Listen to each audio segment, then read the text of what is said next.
ng magulang ay kailangan sa mga batang manonood. Sana'y magbalik ka sa aking sita.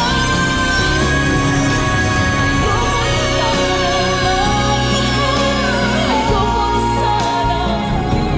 Pero Dok, pag naoperahan mo siya, mabubuhay ho siya, di ba? There is a possibility na hindi na siya mabalik sa dati. No. Dok, payag ako. Paano kung wala ka na? Sino mag-aalaga sa bata? Kawawa naman siya, di ba? Aalagaan ko siya hanggang sa araw na mamatay ako. Stella, ba't ang tigas ng ulo mo? Kaya buti pa maghiwalay na lang sila kaysa sa maging impyerno ang buhay nila. Lalo na kung may kasama siyang isang biyan na nakatulad mo. Satanas! How dare you! Hindi ko na kayo guguluhin ni Luchi. Kahit yung pera ko sa inyo na, please, ibigay mo na sa akin ang mga bata. Sila talaga natitira sa buhay ko eh.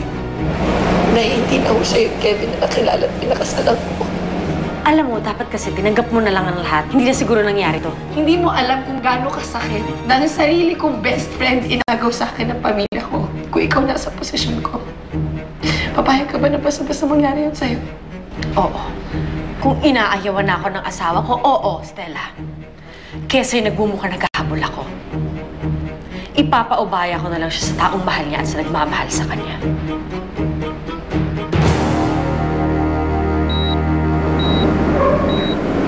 Anak.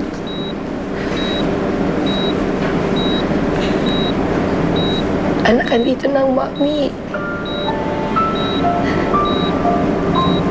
Gising ka na. Alam mo, hindi kita iiwan. At hindi ako magsasawang alagaan ka. At kahit kailan,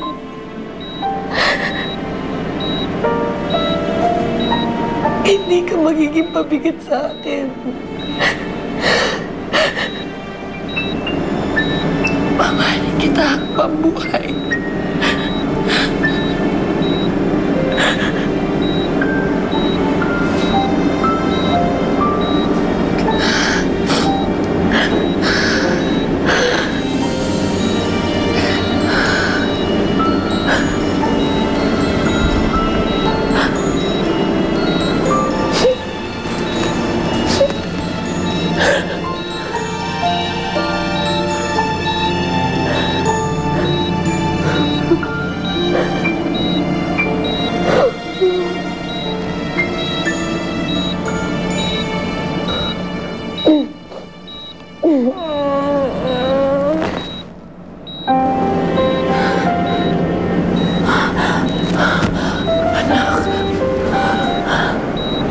Shelby, baby.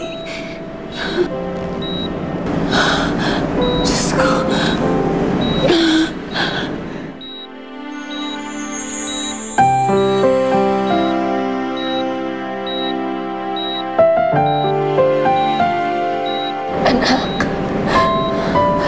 Anak, mabuti naman at nagising ka na. Kamusta ka? May masakit pa ba sa'yo?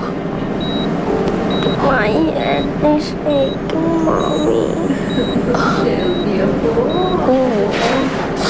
Anak, huwag ka mag-alala. Nandito lang ang Mami. At hindi kita iiwan, ha? Pero, Mommy, papakunin uli ako ni Daddy. No, anak. Hindi ako makakapayag. I love you, baby. I love you too, Mommy. We love you. Love you. We love you.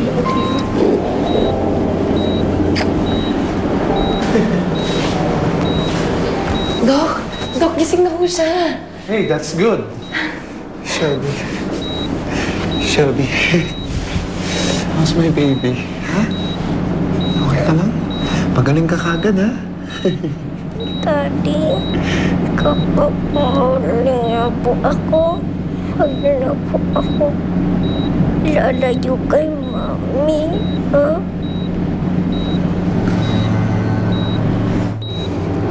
Now, this is a good start.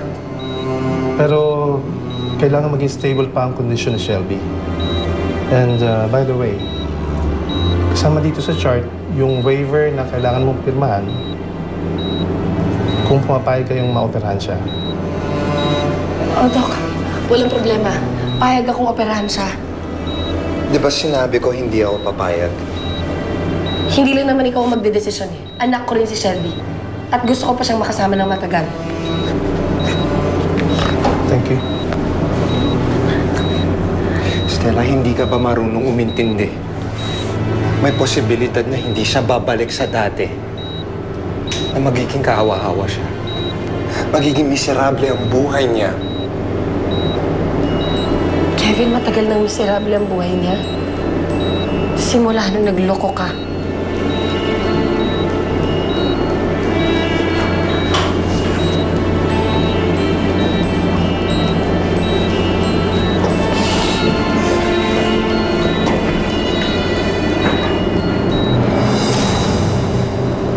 So why didn't you oppose her? Dapat pinaglaban mo yung desisyon mo. Alam mo naman yung asawa mo bobo. Kaya hindi niya maintindihan kung anong mangyayari. Hindi lang siya bobo, ma. Matigas din yung ulo niya. Sinabi ko na sa kanya yung possible consequences of the operation, pero gusto pa rin niya ituloy. You can't blame her. Gusto lang niya humaba ang buhay ng anak niya. And in the process, she will prolong Shelby's suffering. Hindi ba siya naawa? Pagtatawanan lang at lalaitin si Shelby. Well, what do you expect from her? Hindi niya maintindihan yun kasi kuwang ang utok anay mong asawa.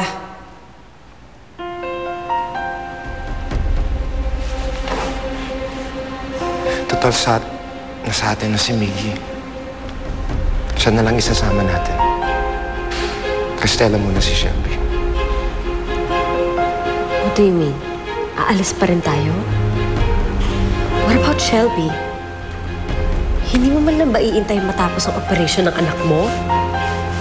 Ito naman yung gusto ni Stella, di ba? Sasakan niyo muna si Shelby. And don't forget, habang nandyan si Stella, hindi tayo matatahimik. I agree with you. So, leave as soon as you can. Babalitaan na lang kita kung ang kagagahan ng mga pinaggagawa niyang ex-wife mo. She wants the operation. Let her deal with the consequences.